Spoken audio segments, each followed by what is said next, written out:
Hello, hello. We hope that you're having a great day, and we're so excited to join you today as we're diving back into our 5 series, Wellness. I love this because Sharon, although we have been friends for decades, teaches me something every single time we get together here. And I just want to remind you that we've already started this series last time. And so you'll find vitamins and minerals. We've already recorded that, so you can access that immediately. Today, we're going to talk about herbal supplements. Next will be homeopathic. Fourth will be flower essence, which I'm very excited about, and then Ayurvedic. So, this is really an overall wellness discussion, and Sharon has just so delightfully broken it into 5 sections so that we can dive into each section. But you can always leave a message or a comment and reach out to Sharon directly. Her information's below if you have really specific questions, because we all are on this health journey together. And as you know, it's sort of a puzzle piece. You get a little bit of information from everywhere. So we're really excited that you've come back this way to hang out with us and have this conversation. So, Sharon, thank you so much for joining us. Thank you for inviting me. I love it. So, today's topic is herbal supplements. So, I guess before we even get started, what does the word herbal mean? So, if herbal means it is from a plant, whether it's an extract or a tincture, it could be a part of a plant, or it could be a plant, entire plant. It could be a root, could be a flower. It could be any part of a plant, and it's used medicinally. So, herbal medicine would just simply mean something that's as basic as that grows in the earth, and it's either a flower, a plant, or part of one, or all of one. Awesome. Okay, so when we say herbal supplement, we're using a part of the plant to supplement something that we need in our body, then? Yes, it would be similar to what we discussed last week about vitamins. It's never meant to replace food, but the herbs are kind of a one side step more than just a vitamin, because these are not just replacing, they're not replacing things in our body that are missing like we would be a vitamin and mineral, but an herbal supplement is geared towards healing a part of the body that has an ailment or a dis-ease, as Louise Hay would say. So it's using, like I said, those herbal tinctures, herbal formulas to help remedy the body. Hmm. So when you think about herbs, right, I'm assuming you still have to be conscious of the places that they're grown and what fertilizer and how they're maintained. Absolutely. So herbal supplements, supplement companies come in all different forms. They you're going to find things that are from Europe, things that are from the United States. Also, different herbs are grown all over the world. So you might find something that's very specific to say Colombia, or some spot in Europe.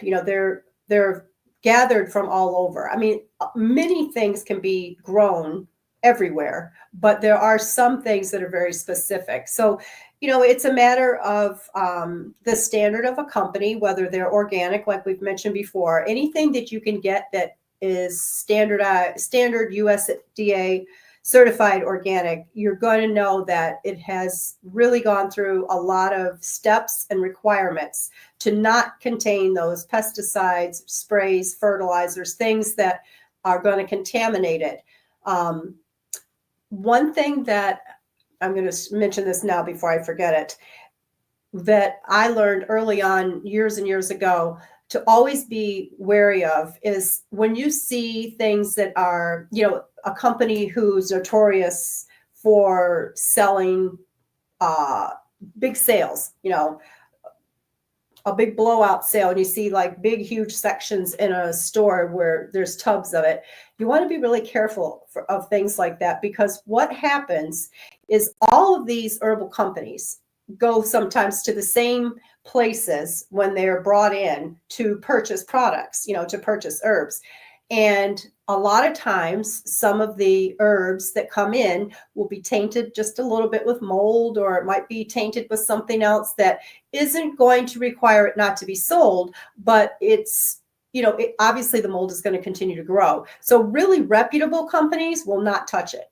But companies who are not as high standard will get that tainted product, and they will push it through out to the public as fast as they can to get it out of them. So you don't want to be one of those people who says, oh, it's on sale for $5. I'm going to buy 5 bottles, because then it's going to sit in your cupboard, and then that's not a great idea. So sometimes looking for those sales are not a good thing, unless you see, if you're at a grocery store or a Whole Foods or someplace and you see a line drive for the entire company, a 20% or 30% off, because that happens a couple times a year, where companies, reputable ones, will run a line drive where customers are able to, get a little bit of a break. I love that. And it's super helpful to just be mindful of where you're buying their products from and make sure you're not doing a fire sale when it comes to herbal supplements. That's Yes, usually not a great idea. right. Not at all. So before we jump into some of the comparisons, like tell me a little bit about the standardizations. Well, one thing before we go to the standardization, a reason a person might want to take an herbal supplement, they're want to do the herbal way and not do a drug. If you really look into a lot of the drugs, the synthetic drugs that are, that we all have been prescribed from the doctor, a lot of them come from herbal medicine. I mean, herbal medicine has been around for thousands of years. And two examples on top of my head that I can think of. One is there's an herb called willow bark, and it is actually where the aspirin is mimicked exactly like willow bark. It has the same constituent inside of it, and it's produced the same way to mimic that, because it's for like headaches and pain. So willow bark in an herbal kingdom is for pain or, a headache, and aspirin, same thing. And it comes from the same idea. Same one is morphine. So you're going to go a little stronger, but that comes from a poppy, from opium. So, if you trace back a lot of these prescribed drugs that we get from the doctor, you're going to see it had an herbal start, or it's mimicked after, produced in a lab after the same components or makeup as an herb would be. And that's where we come to the next part, which you just mentioned, was the standardization. So you can get herbs in so many different forms, the same as our vitamins. You can get the liquid, you can get the powder, you can get all these different forms. But there is something that I personally don't buy into, but it's a big hype in the herbal world, where people feel nervous that they aren't going to get the right amount of something. So a lot of companies have created standardized, which just means that they take a constituent, the one that works the best, they remove it from the herb, they standardize it to the amount that, say, a doctor would say, oh, if you're going to take turmeric, you need 500 milligrams, and then they put it back. So the reason I don't buy into that is because I believe that if you leave the herb alone, you're getting the whole synergy. You're getting the 500 milligrams. You're getting whatever it is that you need. But it can't state that on the bottle that it has the 500 milligrams unless they remove it, make sure it has it, and put it back. And that would be standardized versus a whole plant. And a good example of that would be with the turmeric that I mentioned. Curcumin is the active constituent of turmeric. So that's what you'll see. Sometimes you'll see straight curcumin. I can't even say it now. Solgar has one that's like that. Or you might just see, standardized to a certain amount. And that's the same thing. So standardized really takes the guesswork out for the person taking it, essentially. So companies have designed these standards, which is like take X amount of this much for this. Right. And So a lot you're of saying doctors will recommend certain herbal supplements, but they'll tell you take 500 milligrams. So when you're going to the store and you're looking for it, eyes will gravitate towards that standardized because it'll say right on the bottle, 500 milligrams, because they can tell you, yes, that's how much is in it because they've manufactured it to be that way. So interesting. But you're saying that's not necessary. No, I personally, because I like to have everything as natural as possible, as native as possible, I don't like things that say they're standardized because I don't want them to disrupt what Mother Nature has already made, what I believe is in its perfect state. It's the same way, I mean, this is a little off, but if you have poison ivy and you look within 50 feet of the poison ivy plant, you're going to find jewelweed. And jewelweed is the antidote for poison ivy. So I believe Mother Nature has already given us exactly how it's supposed to be. So I don't buy into the hype of it has to be standardized to a certain amount. But if it makes the person feel more comfortable, that's fine too. What a fun fact too. So very good. Very good to know that, there are standardizations out there so people feel more comfortable, but in reality, you can take the natural Mother Nature and you'll get what you need, what your body needs. But also fun fact on the poison ivy, that if you do get poison ivy, there's a cure within 500 feet, you said? No, 50 feet. It's very 50 close. feet. Sometimes it'll be really close, like almost side by side. And if you look up jewelweed, you'll see it's a beautiful little flower, like it's a yellowish orange, looks like kind of balloonish. And you can boil it and put it right on the poison ivy. And it takes the edge right off. It draws the poison out of your system. So you don't get, all the blisters and the itching and everything. But you got to do it, pretty soon after, and pretty much lie down and on a towel and have somebody make this pasty stuff and put it on you. But it's well worth it if a person's ever had poison ivy to have that. But yeah, that's one of Mother Nature's little things. And there are other things that you get. There's always something close by that is the remedy. Oh, you're on mute. Isn't that crazy how that works that way? Yes, I just looked up jewelweed. It is a beautiful little orangish red flower. Right. It's beautiful. It Definitely is. something you should pay attention to if you're going camping or somewhere in the woods. So, Yes, because so funny. if you see that little beautiful plant, you want to be super careful because somewhere right in the vicinity, you could step right through poison ivy. So if you do see the jewelweed, count yourself blessed because it's a warning to be careful. Ah, so smart. So, okay, funny enough, I'm actually almost done with a cup of turmeric tea, organic, of course. And so what is like if I'm drinking teas, which I do a lot of times, what is the difference between a supplement and a tea, an herbal supplement and herbal tea? Great question. So many people think, oh, well, I have my cup of turmeric every day, so I don't need to take a supplement. And it is a great thing to buy different types of herbal teas, whether it's the turmeric or peppermint, if a person has digestion issues, all of that is great. And I totally am an advocate for drinking herbal teas. However, you will not get the medicinal value that you need if you're targeting something that's not good in your system and that you want to correct, especially if you want to correct it quickly. You would have to consume way more tea than you could possibly consume in a day versus taking the tincture. The liquid tincture is your first best bet because it's very potent and it lasts for a long time. It has a long shelf life. They almost always come in a dark bottle, amber bottle. And believe it or not, if you for some reason didn't use it up, you could safely keep it for 10 years and still have its full potency. It might get a little sludgy on the bottom and you might have to shake it up real hard, but it's, and there are some things that could happen if you have them in your house. Like I have something called fungus fighter that I keep in the house.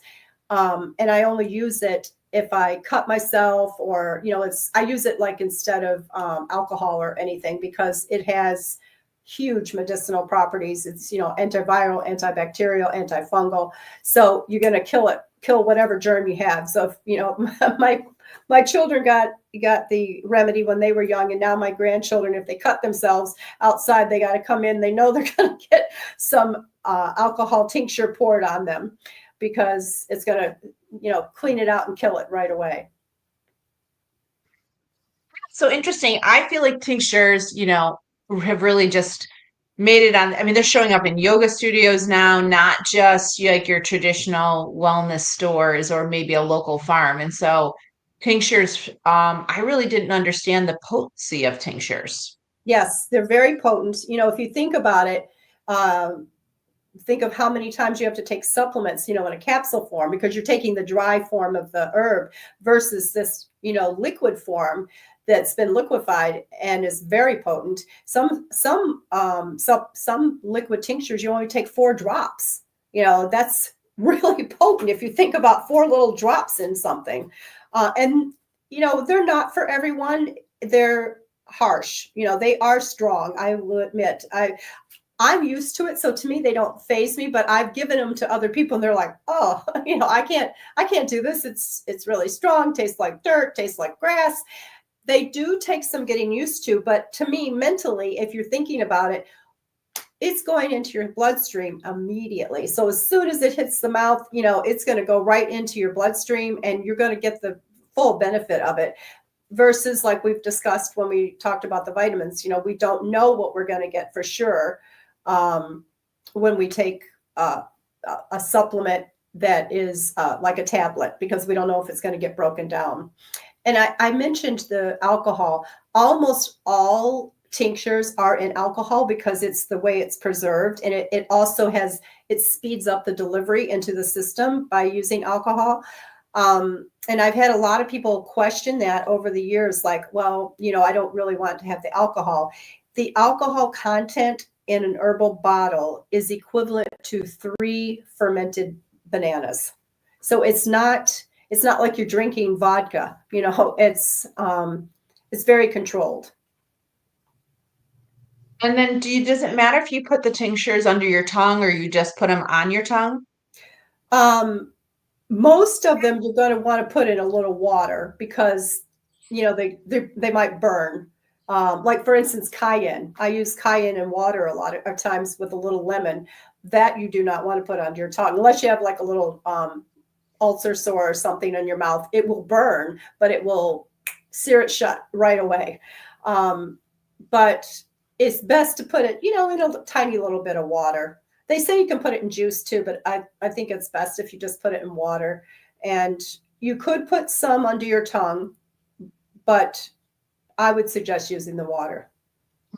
This is so helpful because I honestly didn't even know where tinctures fit in. So the fact that you brought this up during the herbal supplement is so much more like, okay, I have a place for it now. It's in a pillar, it's under herbal supplements, it's the liquid form. So I feel like that's super helpful. And kind of as we close out, there was another question that came in about herbal supplements in synthetic form.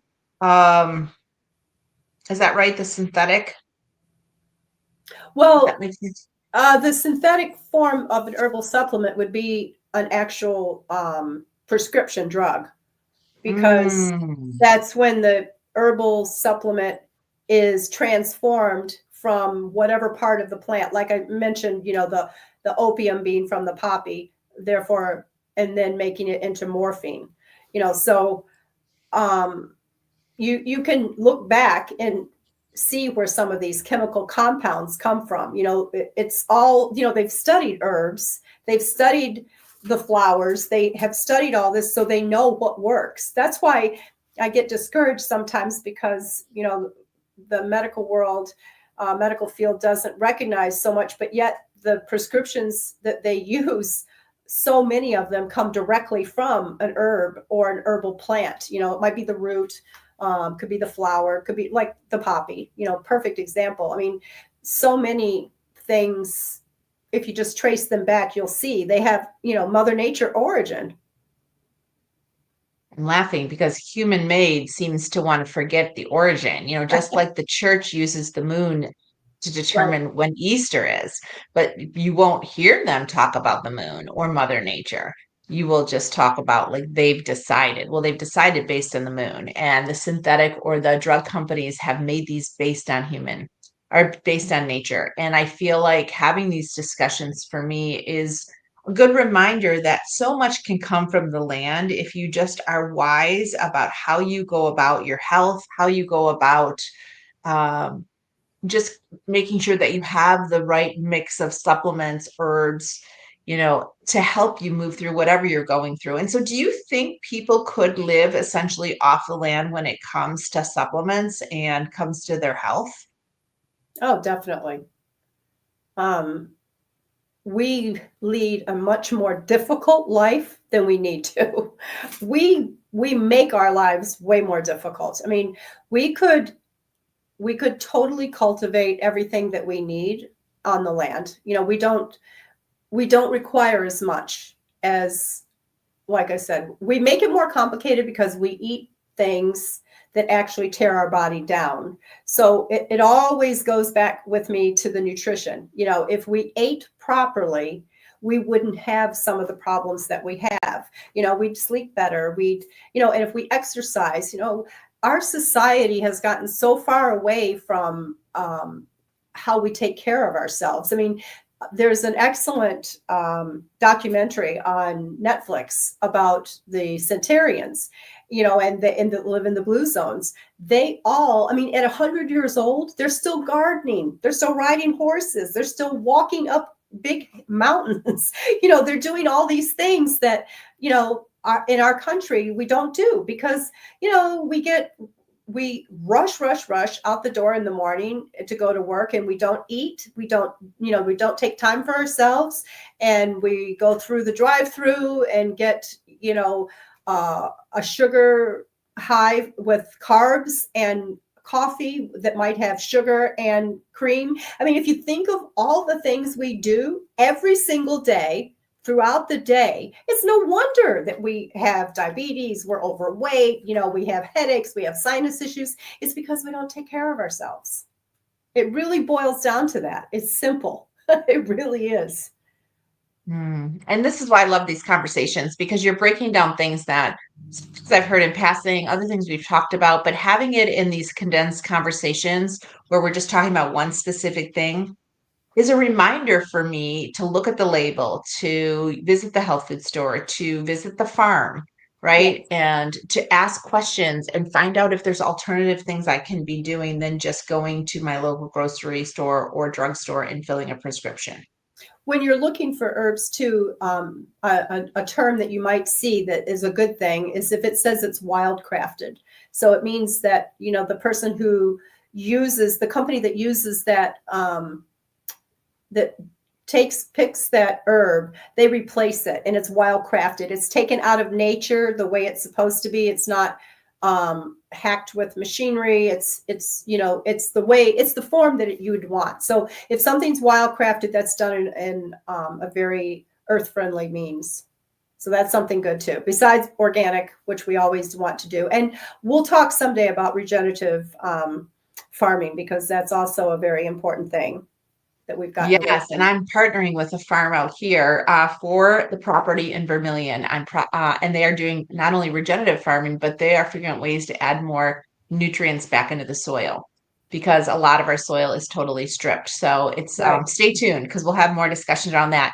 But I want to Awesome. thank you so much for joining us. This was another just exciting conversation because it's educational, it's informative, and I feel like it gives us tools and tips to really align with Mother Nature. Thank you. Yes, and for that, be sure to check in next time. We're going to be talking about homeopath. And then after that, we're going to do flower essence and then Ayurvedic. So this is a 5-part series. This is series two. Number two. So we look forward to seeing you soon. Thank you so much for joining us. Thank you. Bye-bye.